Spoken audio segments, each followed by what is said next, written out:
A circular space the size of a cathedral.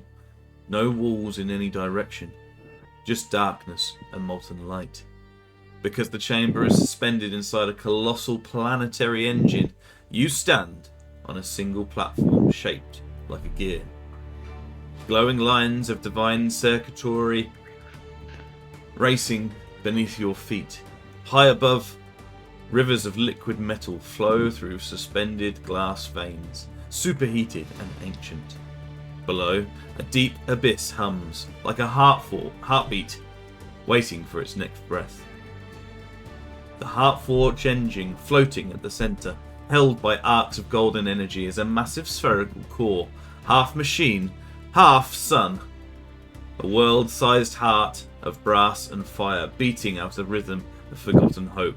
Thump, thump, thump. It struggles, missing the final spark. A lose spark. Yeah. The restoration conduits, 3 prism-tipped pylons rise from the platform. A life conduit for rebirth. Roots of glowing vines swirl beneath it, and the promises the return of children. A water conduit for renewal. Condensation drips upward into the air. Promises the return of rivers and rain. And finally, a magic conduit. Ascension. Arcane runes float like constellations, which promise the return of the mystic arts.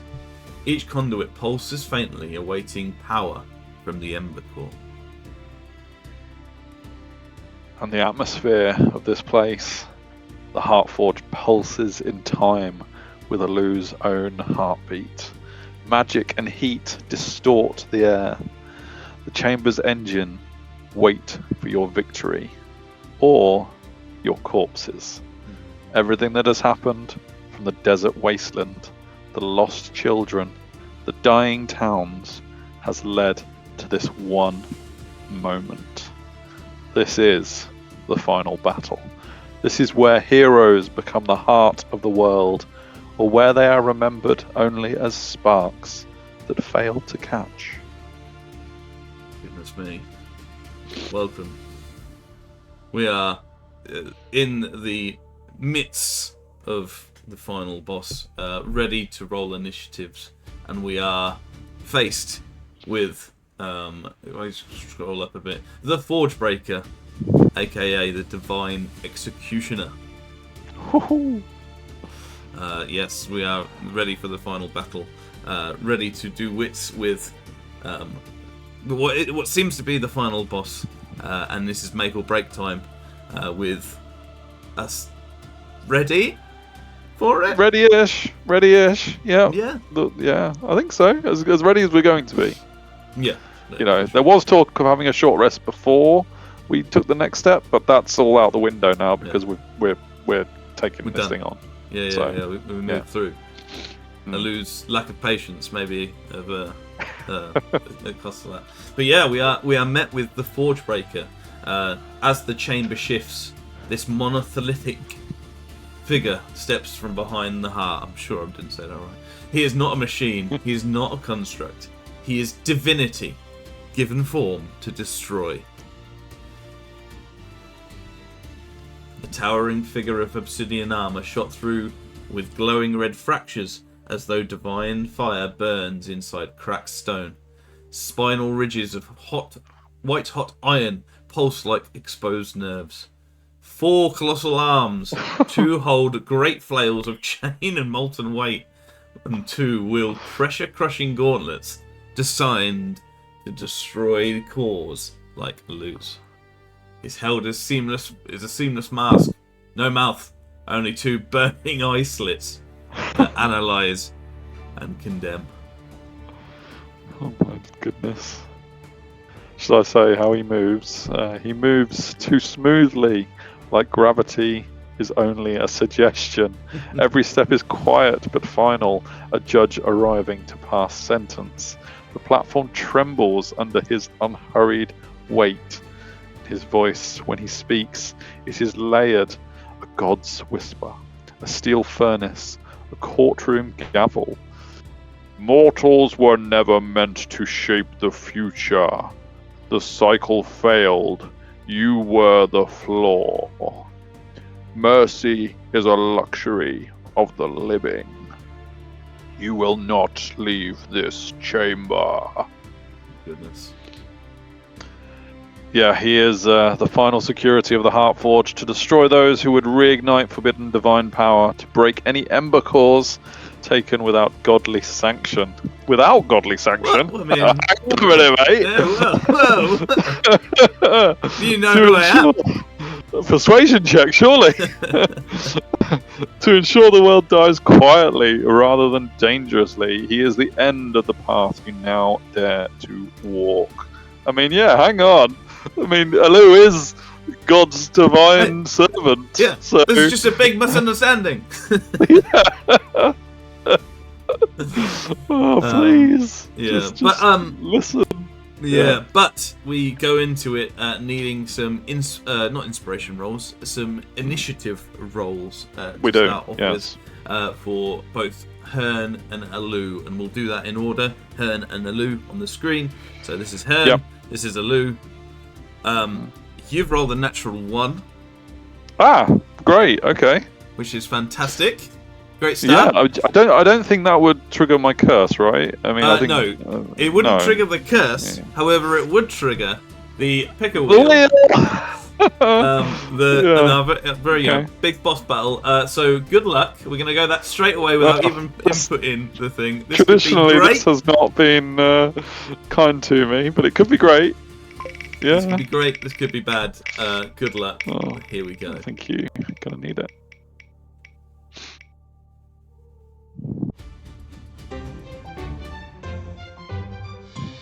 It's a Deus Ex Machina, which means anything you want to happen right now will happen. What? What? What? Oh. And so you will go last, but anything you want to happen, and we'll say on your turn, will happen. So this is a free pass. And out of this is ridiculous, by the way. Out of like 37 things that could have happened, you've got it. So you get. Hearn has been on this wheel like every 5 minutes in this campaign. So absolutely. So my goodness. I mean, have a think. Yeah. But oh my goodness, what a roll! What a roll! What a roll! Okay. So okay.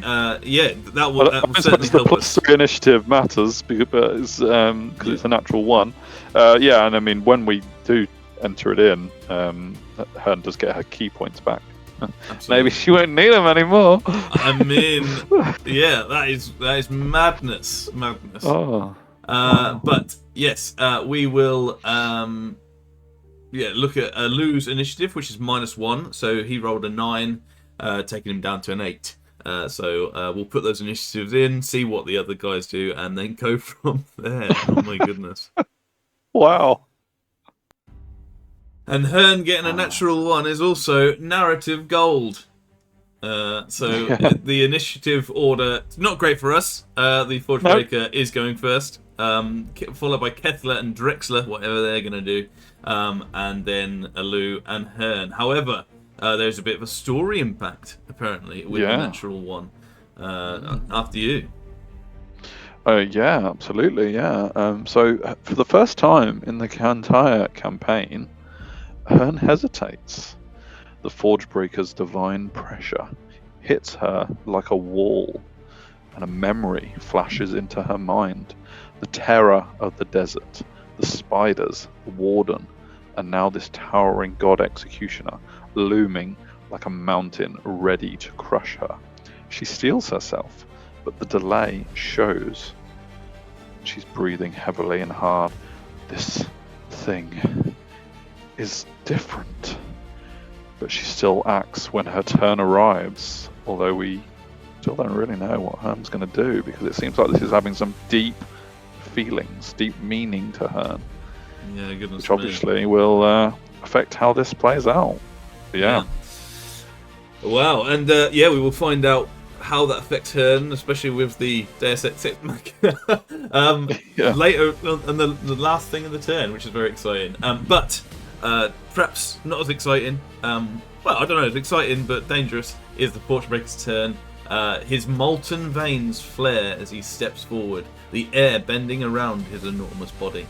He raises 2 arms, chains dragging molten sparks across the floor, and points directly at Alu. Spark bearer, you die first. He begins the first attack of the final battle. Oh boy. Before I resolve Porchbreaker's first devastating moves, are you happy to proceed into the first round of combat? Is this a choice? Yeah. Yes, we go. There's no other things to think about there. No. No mercy, no hesitation. This is what he was made for. The chamber darkens as the Forgebreaker's inner fire brightens. Chains scrape, molten sparks shower across the floor, and he takes one slow, terrible step forward. His forearms spread like the wings of a burning angel. 2 grip molten chain flails, too close into crushing gauntlet-litted fists. His voice shakes the entire heart chamber. The spark returns to the gods. Mortals do not get second chances. He launches into a divine execution protocol. Action 1. Oh god. Versus Hearn and Kether. A full 20-foot flaming chain arcs through the air, smashing across the platform.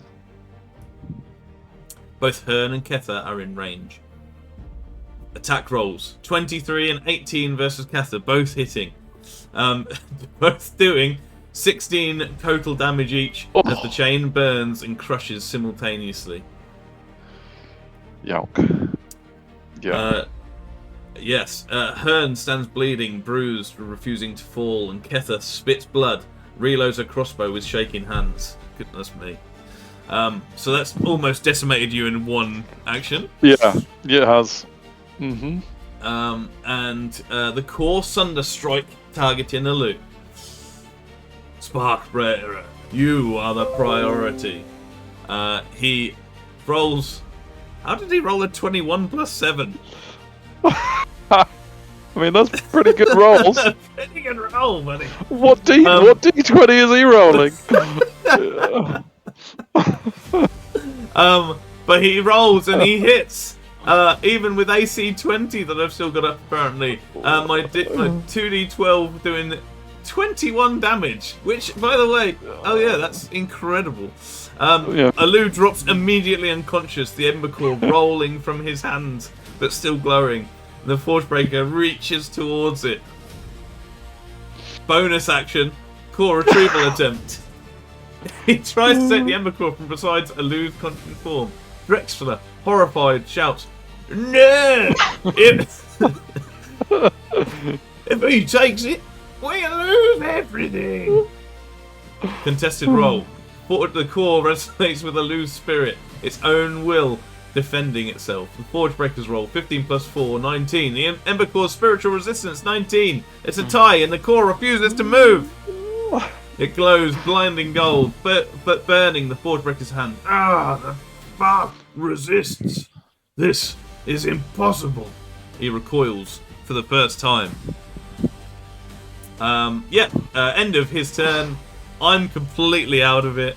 Hearn and Kether are virtually destroyed. Dragon's fine. Panicking a bit. But he's losing his head a little bit. I mean, get a grip, mate. Yeah, the Forgebreaker is there, uninjured, but core did burn him. So that takes us on to Kether's turn while the entire chamber shakes. Wounded, coughing, she drags herself into a kneeling sniper stance. You pick on my friends, you get a bolt in your goddamn face! She fires. 22 hits. Damage 6. The bolt ricochets off obsidian armor, but chips away a black shard. Okay. Drexler's turn. Drexler dives behind the console screaming, Hearn, buy me time. I think I can overload the conduits. Just survive. He begins a multi-turn hack. Round 1 of 3 is a success. He rolled a 17. Okay. 2 more rounds of success and he can weaken the Forgebreaker's divine shielding. I don't think we've got 3 turns, personally. I'm not sure we do, yeah. Which takes us straight on to my initiative 8 turn for the loop. The first turn is a death rolling saving throw. Oh, man. So, let's see how this goes. Yeah, we really, really need a nat 20, I think. But it's a 6, and I'm afraid he takes a failure into the next turn, and I'll put that in a second.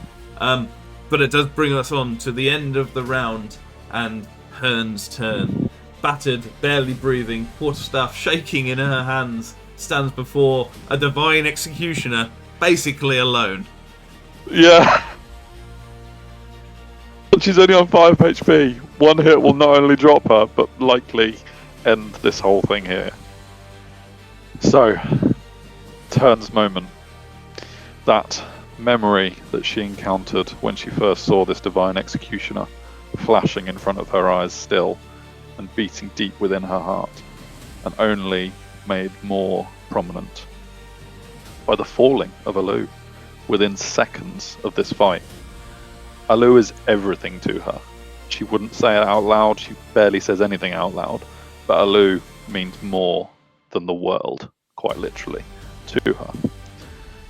She stands forward, takes 2 steps towards this thing, briefly holding out her hand towards Ketha and saying to Ketha, "Get him up," pointing towards Alu's lifeless body. Turns back to the divine executioner.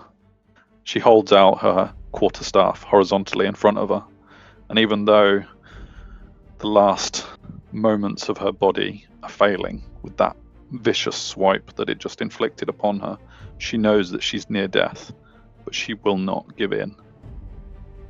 She steps forward and she says to this divine executioner, "You call yourself divine, but you are no more divine than any other in this place or elsewhere.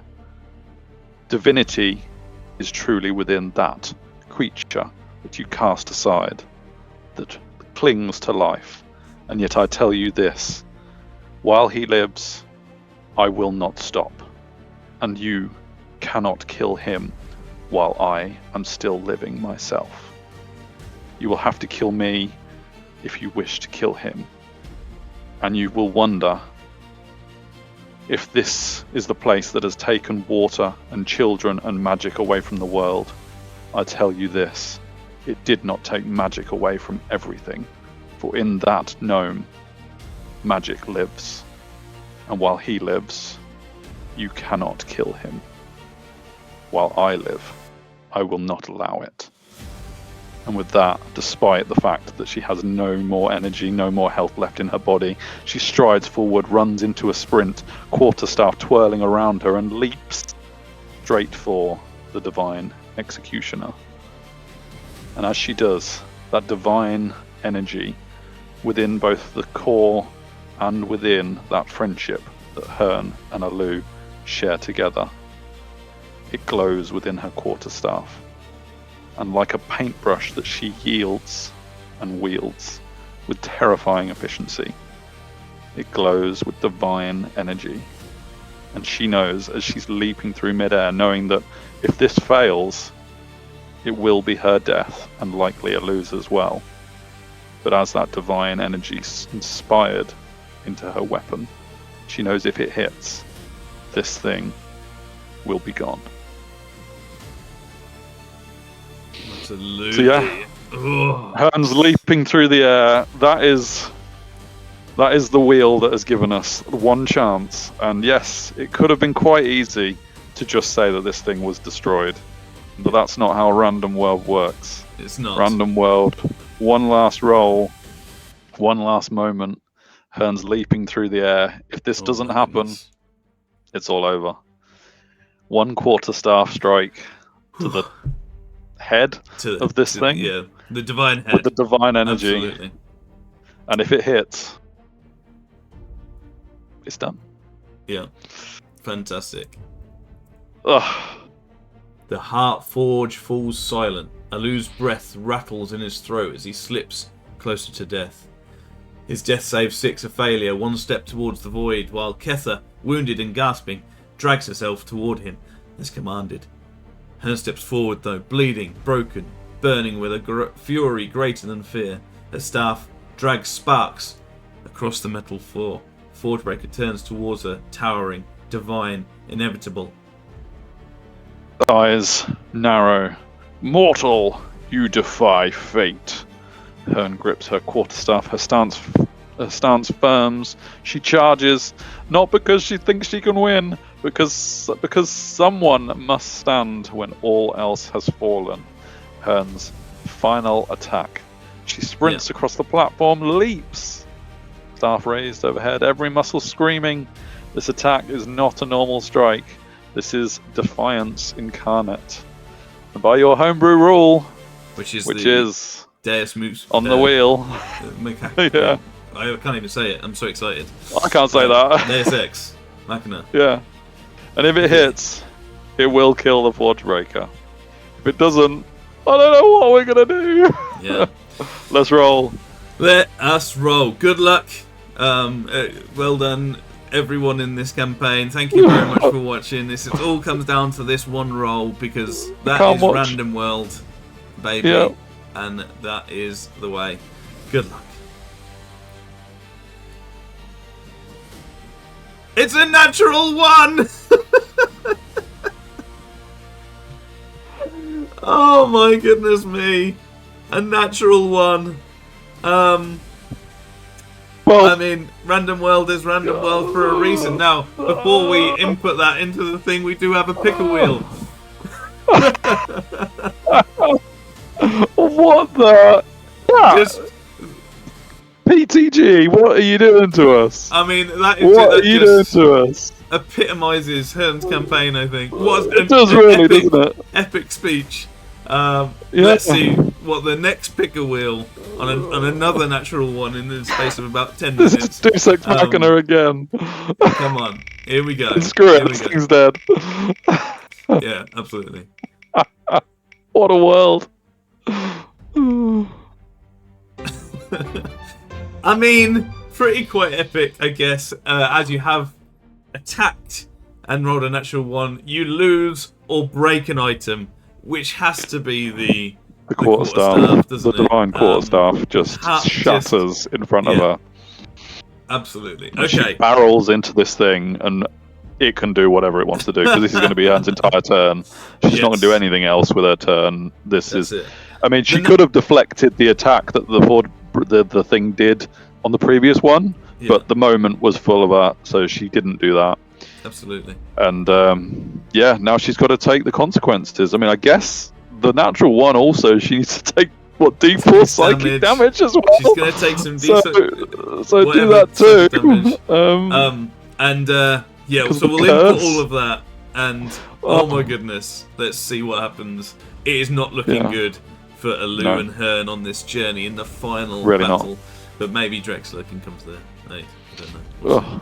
In 2 rounds' time, yeah. Hearn, as we know, has charged. Blood in her teeth, lungs burning, her quarterstaff raised high. But as she leaps, she feels something wrong. A pulse, a pressure, a command not spoken but imposed. The curse of the misstep or bounce back erupts inside her skull. A mortal cannot strike the divine. Crack! Her quarterstaff explodes in her hands mid-swing. The divine energy dissipating instantly. Shards of wood scatter across the molten floor like dying embers. The shattering sends psychic feedback straight into her brain. 2 psychic damage, reducing her to 3. Hearn hits the ground hard, disarmed, vision blurring. Vision blurring is the last of her concerns right now. The Forgebreaker looks down at her, completely unimpressed. Pathetic. You break yourself before you break me. Hearn's hands shake from the psychic shock. Warm blood trickles from her nose. Her strongest strike, her most desperate moment, her most epic speech. No. And the Forge Breaker didn't even need to block it. Oh God. The Forge Breaker responds. The Divine Executioner steps towards Hearn, molten chains dragging behind him. Alu lies dying behind her, Ketha scrambling to stabilize him, Drexler shouting warnings. Guard 2, wounded, up above. Yeah. He's up above, but he's definitely helpless to intervene. Yeah. And Hearn now stands unarmed, cursed, alone, in front of a being forged to kill gods. The Forge Breaker raises one lava-coated fist. Now, I end you. Oh my goodness. I mean, that decision to not just make it disappear into thin air is really haunting Hearn right now. Absolutely. We chose the epic moment, and it's been very epic. It's just for the wrong reasons. It was very epic, and it's totally backfired. Yeah. Oh, forgive us, Proxy Table Gaming fans. Forgive us. But yeah, it looks like it's giving Hearn a choice, though. Okay. I mean, option A is to fight on unarmed. Option B is deflect, dodge, patient defense, for what it's worth. Yeah. Option C, drag the Heart Forge Breaker into the ledge, grapple or shove. Well, she's tried that again before. Worked last time. Or call for the Ember Core's power. It thinks you're holding the core again. I'm not sure you are, but that's fine. Yeah. Hearn could try grabbing it, activating it, channeling its power through herself. It's high-risk, wild magic. It might save her. It might kill her. It might awaken something new. I mean, to be honest, the reason pretty random. I mean, the reason why I'm reading that with more detail than the other options is, to me, that's the only option. Yeah. Like, broken bones, broken spirit, everything in Hearn right now. She might have just rebounded off a brick wall, worse than a brick wall, but she drags herself up with whatever she's got left, and I'm not entirely sure this is within her movement capabilities in a 6-second D&D turn, but she's going to run over to the Ember Core, pick it up. If it's in Alu's hands already, somehow that's fine. Yeah. But either way, she's grabbing hold of this Ember Core that she's never held herself before, because it's always been Alu. Everything's been Alu. And she runs to him where Ketha is either reached, having crawled over, or hasn't got there yet. But she just plants herself on top of Alu's lifeless body. Ember Core between them. Yeah, looking to activate it and in front of everyone. To be honest, I think Hearn prays. She's seen Alu do these speeches. She's listened to some extent. Is that the first time she's prayed? Mm-hmm. She's never actually engaged with what Alu's been talking about all this time. But right now, she closes her eyes, gripping her lifelong companion. And she prays. Mm-hmm. She takes the Ember Core. If the gods won't save us, then I will! I'm not sure she sounded quite as ragged as I did there. Yes. Hearn staggers to her feet, vision doubled, skull ringing with the curse's psychic burn. Forgebreaker's molten fist rises, ready to crush her, but instead of dodging, instead of running, Hearn turns her back on the Divine Executioner and drops to her knees beside Alu. Ketha screams, "Hearn, no!" The Forgebreaker bellows, "Defy me and perish!" But Hearn's hands are already reaching. Her fingers close around the Ember Core, still clutched weakly in Alu's faintly glowing hand. It pulses, once, twice, like a heartbeat. The moment Hearn touches the Ember Core, everything stops. The molten chains freeze mid-swing. The heat dissolves into a vacuum. Hearn sees Alu's unconscious face, and for the first time in her life, Hearn prays. But it isn't elegant, or rehearsed, or trained. Too right. It's raw, burning, honest. I don't know your god. I don't know any god. But Alu believes. And if belief can do all he's done, then take me. Take everything. Just let me save them. Her fingers tighten on the core. The Ember Core answers. A shockwave erupts from the crystal. A concussive blast of light and heat that sends Kether tumbling backward and makes Drexler scream in awe. Ooh! Alu's eyes snap, open for a second, glowing bright gold. The Forgebreaker roars. Blasphemy! You are not worthy! But the Ember Core does not agree. The beam of molten lattice light wraps around Hearn's body like radiant chains. Her hair lifts in the heat. Her skin glows from within. The core vibrates violently, reacting to her. Her discipline, her loyalty, sacrifice, her belief in Alu, and her defiance of a god. It chooses. Hearn. Godbreaker! Ascension moment. Oh. The core burns a sigil into her chest. A brand of glowing geometric lines that pulse with divine lattice energy. Hearn screams, but she does not let go. And then she pulls the Ember Core into herself. Oh my goodness. Light floods out of her mouth, her eyes, her scars. The Forgebreaker shouts, "Impossible! No mortal can!"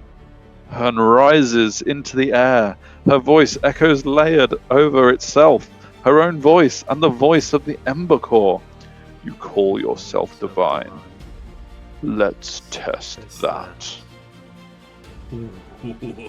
Ascension complete. Hearn lands gently, no longer scorched. Her wounds sealed. Her eyes burning with radiant ember light. She is still Hearn, but not just Hearn. She is Hearn, Ember Chosen! And the Forgebreaker realizes, for the first time, he is afraid. What the heck is going on? This is incredible. I don't even care. The best natural one ever to happen. Yeah.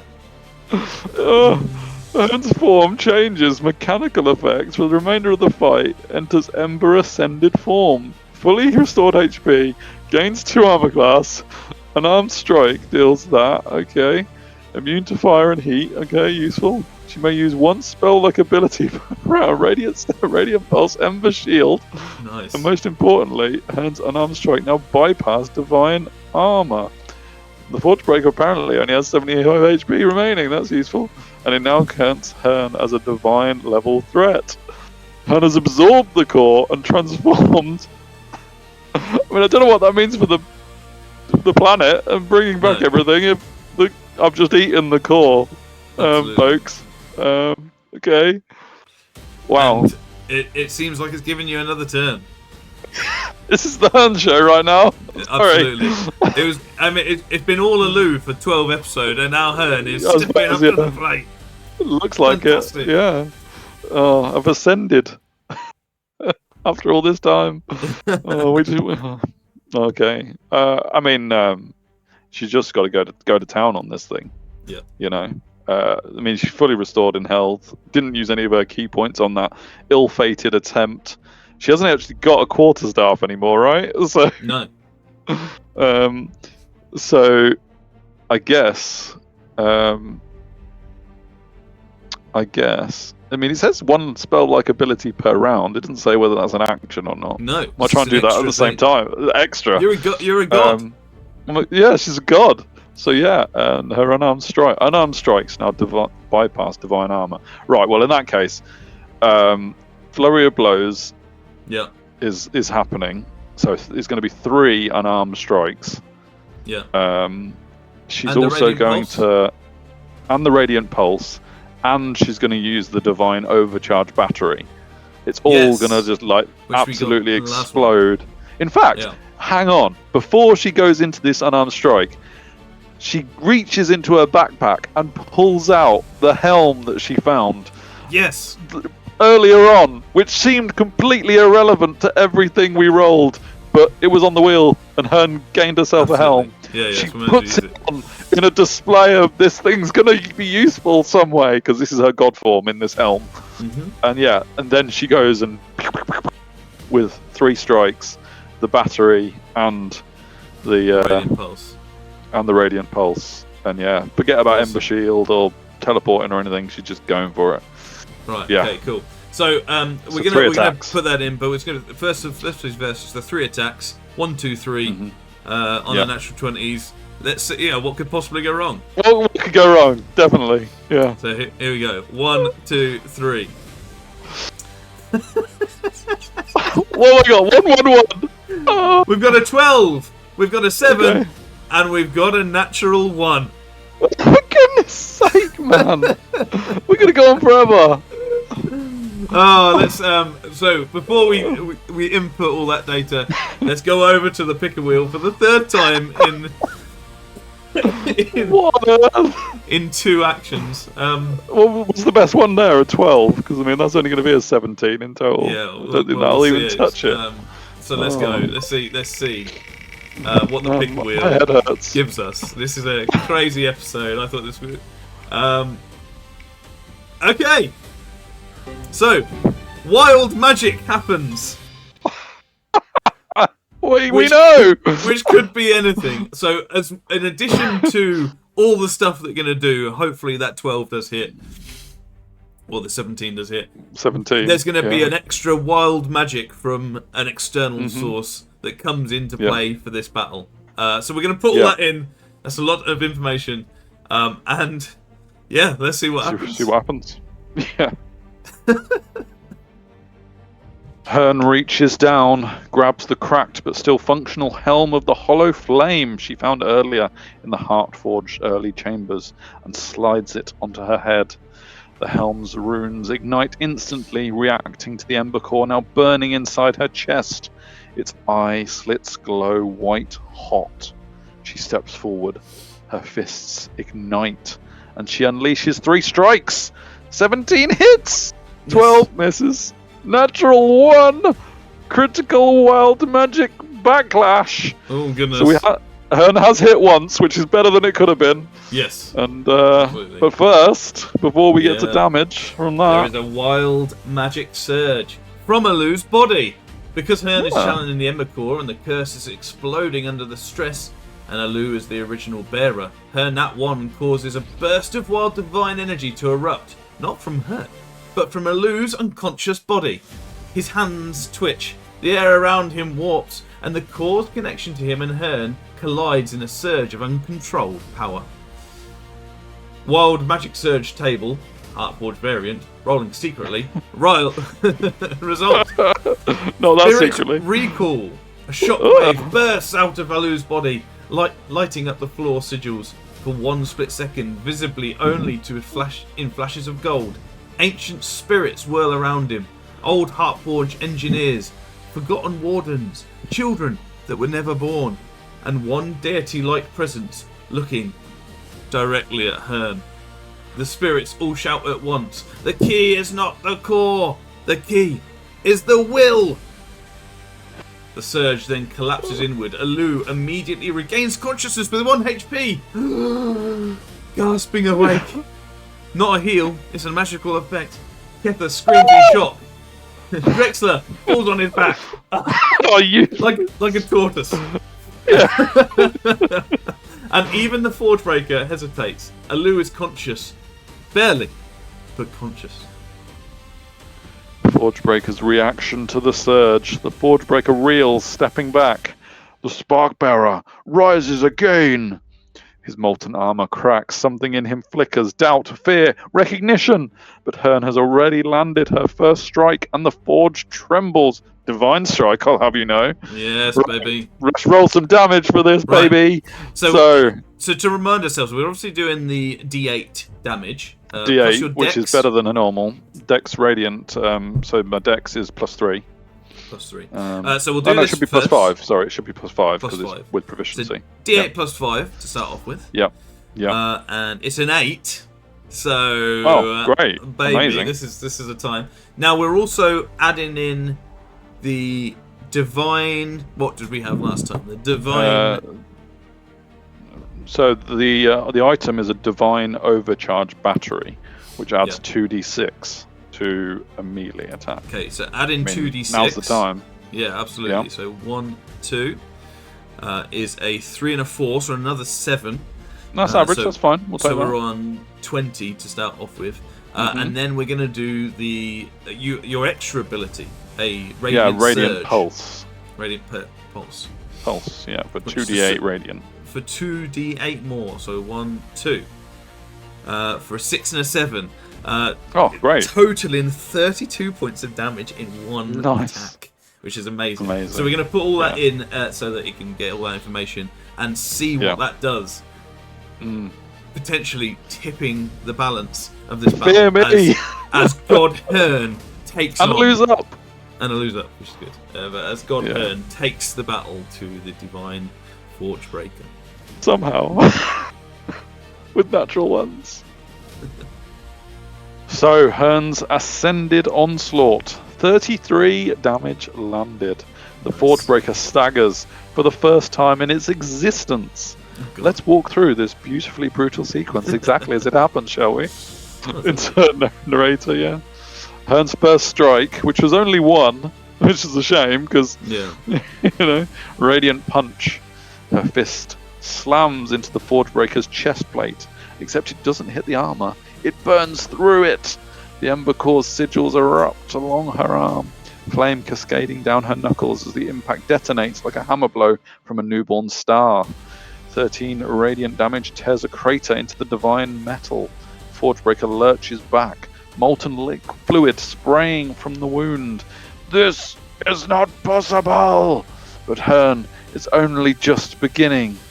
The divine overcharge battery, as she pulls her fist back, the circuit brand burned into her chest flares white, a pulse of divine electricity, like the entire Heartforge firing at once, erupts through her arm. It discharges in a point-blank explosion against the Forgebreaker's chest. 7 radiant lightning damage. The divine executioner buckles, one knee slamming into the metal floor, sparks bursting from its back vents. System failure. Unacceptable. Hearn plants her feet, lifts her arms outward, and releases the full force of her ascended form. A sphere of molten gold and white radiance explodes outward from her body. A perfect shockwave of divine defiance. The chamber walls melt in the blast radius. Didn't think there were any walls, but okay. No, Ketha shields her face. Drexler screams. Alu's hair is blown back as he gasps awake. He's got no idea what's going on. The Forgebreaker takes the blast full force, stumbling backward towards the molten chasm edge for 13 more radiant damage. Oh, you go. Yeah. So it's down to now to just above half health. It's badly damaged. Armor cracked open like a broken furnace. Molten blood spills in rivulets. Its voice glitches. Ascended mortal detected. Priority read targeting. Commencing termination protocol. Legendary action triggered. Ooh. Divine Anchor. Because Hearn dealt 30 plus damage in a single round, the Forgebreaker becomes afraid that she'll knock him into the pit. It slams both fists into the ground. The floor glyphs bind the Forgebreaker in place. He cannot be shoved or knocked prone, and all his attacks next turn deal +4 damage. Chains of molten light lash into its limbs, stabilising its stance. It now fights seriously. What was it doing before? No longer holding back. Well, it was a bit arrogant before, wasn't it? Yeah. The Forgebreaker's turn. He is going to go straight for Hearn, now recognised as the divine class threat. He winds up. A molten great axe forms from the forge conduits behind him. But before he rolls the Forgebreaker attacks, do you want Hearn to use her reaction? Yeah, well, she isn't doing the Ember Shield because armor isn't really a thing for her. I think we can tell her that she will do deflect attacks if it hits. Yeah. She'll just take it on the chin, really, as best she can. Yeah, so Hearn prepares deflect attacks, her stance tightening, ember light spiraling around her forearms. She will attempt to nullify the next melee. If she succeeds, she can send the force back at the Forgebreaker with her earlier Godbreaker counterstrike. There we go. Okay. The Forgebreaker, full divine assault. His systems scream warnings. Chassis vents molten steam, and glyphs anchoring him crack the floor with every movement. He raises the molten great axe made from the forged conduits themselves. Ascended mortal, termination, priority alpha. The axe burns white hot, hotter than anything Hearn has ever seen. Seen her live. This is Divine Executioner's killing blow. Attack number 1. 23 to hit. This is well above Hearn's AC, even with the extra +2 from Ascension. Hearn can afflict attacks here. If Hearn deflects attacks, reduction is high enough to reduce the damage to 0. She can redirect it Won't be at him. It's damage is 23. That's a lot of damage. That's a lot of damage.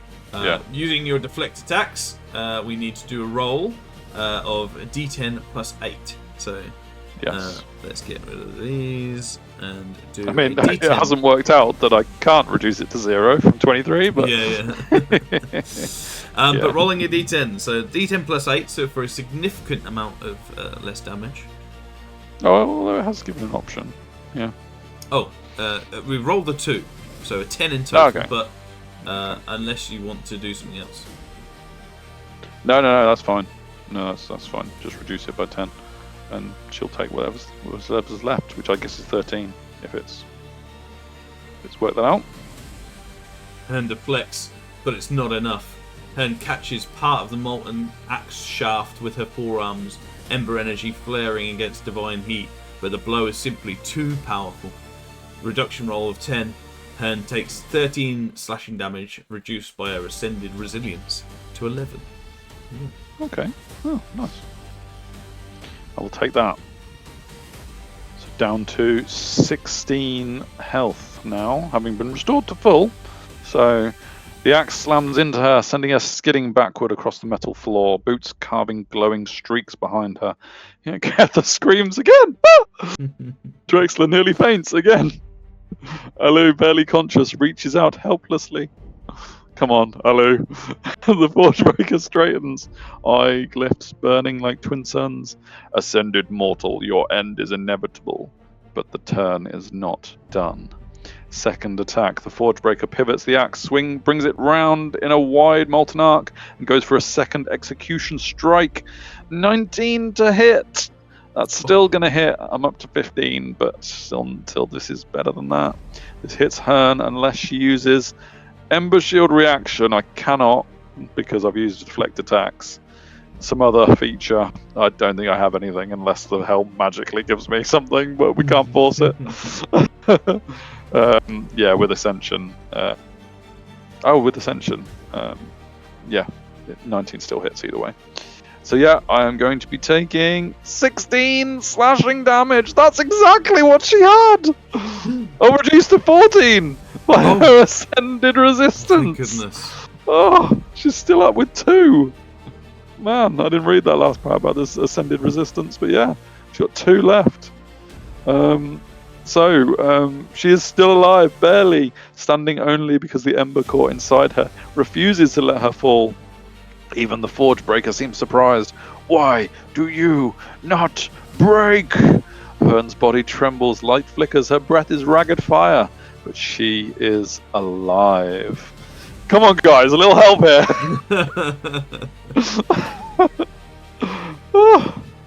Ketha's turn. She sees Hearn on the brink of death. Alu conscious but fragile, Drexler panicking, and a god killer standing over all of you. Ketha loads her crossbow. Hearn, I got you! Rolling her attack, it hits with a 19. Good girl. Nice. 6 piercing will take it. The bolt slams into one of the cracks Hearn opened in its armor. The Forgebreaker staggers. 36 remaining. Drexler's turn. He looks terrified but determined. Over to you. Yeah, wait. The glyph finding it. I can't disrupt them. I can disrupt them, actually. I can. Forget what I said. Yeah. He runs to a console and makes an engineering check. It's a 20. It's a success. He disrupts the divine anchor. The Forgebreaker can now be shoved, tipped, or knocked off the ledge again. It's Alu's turn. Okay. Come on, Alu! With 1 HP, Shield of Faith active, apparently. Is it? And I'm not sure. In the Emberclaw's energy swirling around Hearn. I've got no spell slots left.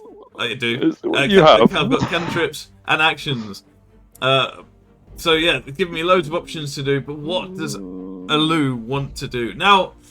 I mean, so it's gonna be my turn and then your turn, isn't it?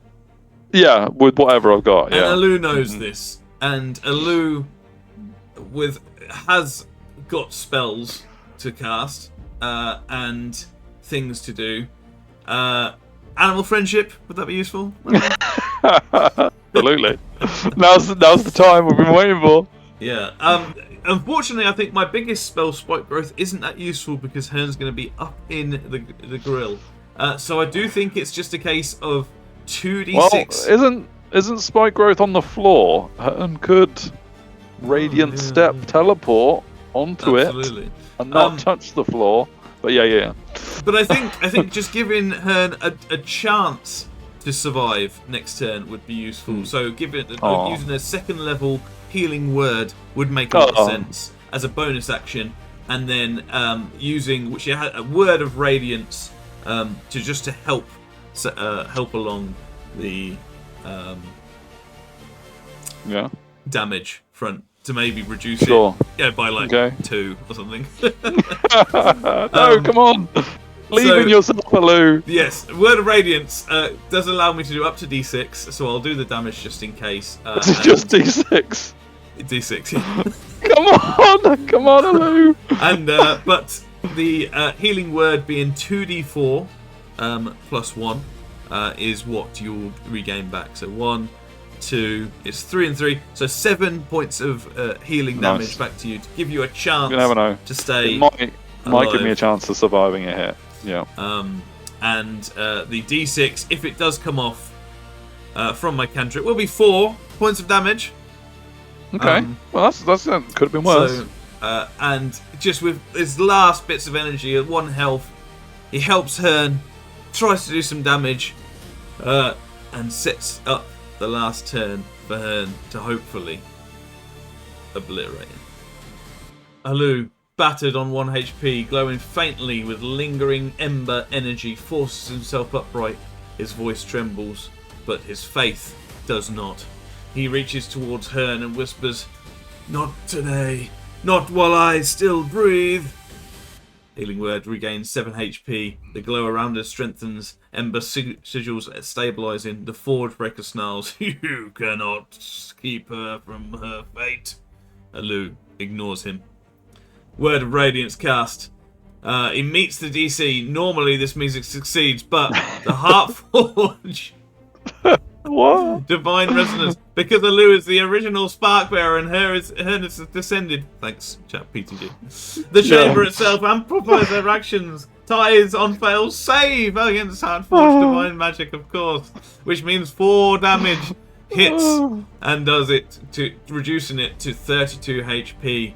The Forgebreaker's armors crack further, molten blood splashing onto the floor. He jerks violently, systems struggling to stabilize. Unacceptable damage level, mortal interference exceeds parameters. And at the end of Alu's turn... That tipped it over. Yeah. It is now Hearn's turn. And it is up to you. What does she do? She's going full crazy psycho lady, I think. So we're going flurry of blows again. No, I don't think she is actually. I've said crazy psycho lady, but I'm actually just gonna do the shove grapple. So basically what she's going to do is she's going to jump onto it, on top of it, trying to use that momentum to shove it off the edge towards the molten pit. And rather than doing the unarmed strikes with it, it's literally just a, this is me, I'm taking you out. So it's going to be, with her action, she's going to do the shove grapple, but she's going to combine that with a bonus action patient defense, so that she's got dodge as well. So she's just like spinning around this thing, and absolutely going to trigger the radiant pulse again to do the damage on its way. Brian. Nice. You know, if the shove doesn't work, so I suppose I'm going to have to do some sort of contested check to see if the shove is successful. But either way, I'm not actually going to do the attack. I'm going to focus fully on shoving it off. Hearn's God-slaying gambit. If you want fate, then I'll drag you to it myself. She's going to leap onto the Forge Breaker, shove it towards the edge, trigger a Radiant Pulse mid-grapple, and use either the Blast Recoil or her Teleport to get herself back to safety if she can. Apparently GPT loves it. So Hearn jumps onto the Forge Breaker. Because she has ascended, she automatically clears the height. Of course she does. She lands on its shoulders like a blazing comet. The Forge Breaker roars and thrashes. Ascended mortal, release me. Hearn must roll athletics. It's +7. I'm only +4, but she has Ember Core enhancing her, obviously. Of course. Native advantage. this thing wants us to win from being on the Forge Breaker. Yeah. Drexler disabling the anchor, of course, and is heavily damaged. This grants advantage on Hearn's roll. Great. It's given strength modifier 0, but actually it's +4 in athletics. Yeah. And if she wins, she controls the Forge Breaker's center of mass, and it pushes it off the balance towards the chasm. If Hearn loses, the Forge Breaker will grab her and may try to slam her down, or worse, drag her with it. Okay. But yeah. Well, let's roll it, baby. Let's roll it. So you got advantage, so it's 2d20, and you're a +4, did you say? +4 in athletics, yes. 4, and we don't know what we have to beat, but no, it's rolling +7. So yeah. Good luck, and as Thank always, let's avoid natural ones, please. Oh, please. We've got a 19 as our highest one there. That's very good. Only roll 1s or 19s. Yeah. So you got 23 in total, which is pretty good. That is pretty good. Yeah. It thinks that the Radiant Pulse does 13 radiant damage, but we might be able to intercept that. So roll that as well. Yeah, I don't know if you want to roll that as well and put that in. Okay, so we got 23 on the thing, so we remember, but 2d8 is the... Yeah, I mean, thing. I think it's best to re-roll that. So 13 was what I rolled last time, a 6 and a 7. I mean, you got 9 this time round, so... That's fine. Yeah. We want to be rolling it, so go with that. I mean, the 19 on the push is really what she's going for, so... So it wants to specifically to tell it what hurt. So Hearn rolled a 19 and a 14. Once we give those rolls, we'll resolve whether Hearn throws the Forge Breaker into the chasm or dies wrestling a god at the end of creation. I mean, she's got this teleport in her back pocket as well, rather than dying. But yeah. The Godfall. Hearn's final gambit succeeds. Nice. Hearn sprints forward, flames bursting from her heels, and launches herself onto the Forge Breaker's shoulders. Her fingers lock into the crack she punched into its armor earlier. The giant executioner thrashes, molten chains whipping the air. Ascended mortal, release me! She only tightens her grip. Hearn rolls 19. The Forge Breaker 17. Hearn wins. This is it! This is the moment where physics bend, where willpower becomes divine force. Hearn shifts her weight, pulling the Forge Breaker off balance towards the chasm. The Divine Executioner's heels scrape the metal floor, sparks flying. System stability failing. It begins to topple. And that's when Hearn triggers the Radiant Pulse. As the Forge Breaker teeters on the edge of the molten abyss, Hearn braces her legs against his upper back. Her chest sigils flares white, brighter than ever before. She whispers, "Fall," and detonates her Radiant Pulse. A blast of blinding golden energy erupts. The Forge Breaker's torso is blown forward. Hearn is hurled backward, flipping away from the edge. A shockwave scatters molten droplets into the air. The Radiant Pulse deals 9 radiant damage, dropping the Forge Breaker to 14 health. But it doesn't matter. Because... it doesn't matter that it's calculated that wrong. Because... the Godfall... Oh yeah. Go. The Forge Breaker's back foot slides off of the ledge, then the other. For a heartbeat, it hangs suspended over molten infinity. The Executioner stares at Hearn with flickering, falling eyes. "Ascended mortal, you should not exist!" Hearn's eyes burn with twin stars. "Watch me." The Forge Breaker falls. A scream of divine static echoes through the forge. Then its massive body hits the magma river with a titanic splash.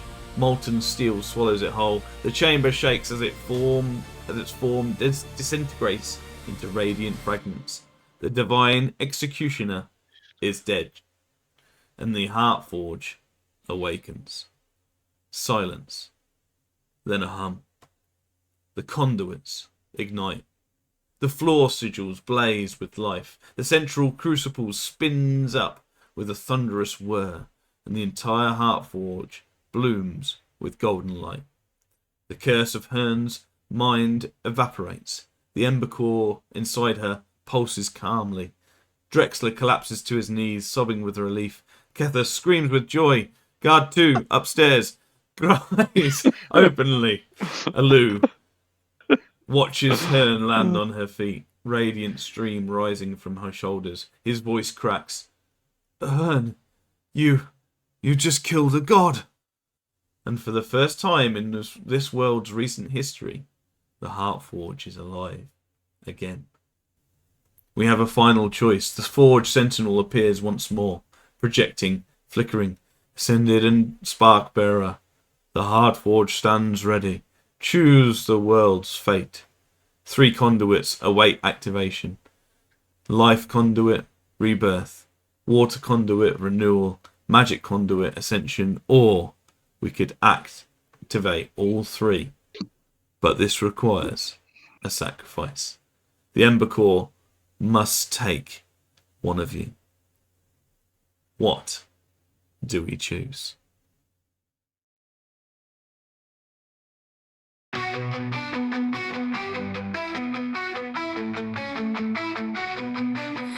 Best in the air, it burns my throat. Sun's a hammer, crushing hope. Alu chants with trembling hands. Hearn strikes fast where shadows stand.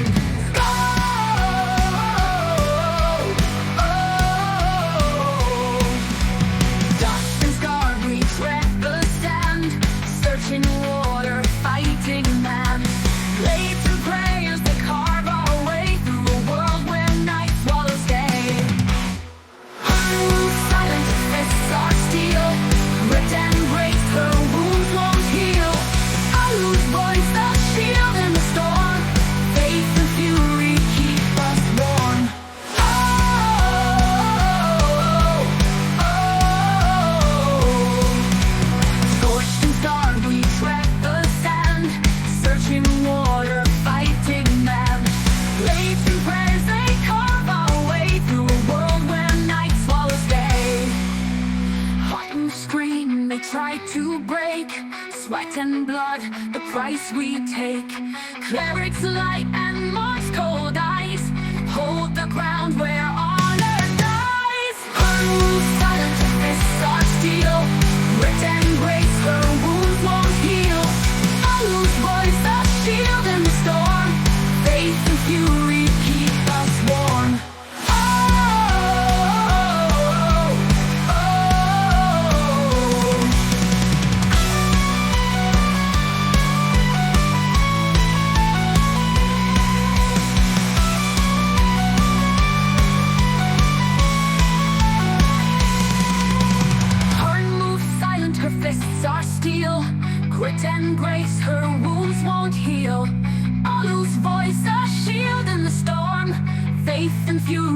keep us warm. Unmoved silent fists are steel, grit and grace her wounds.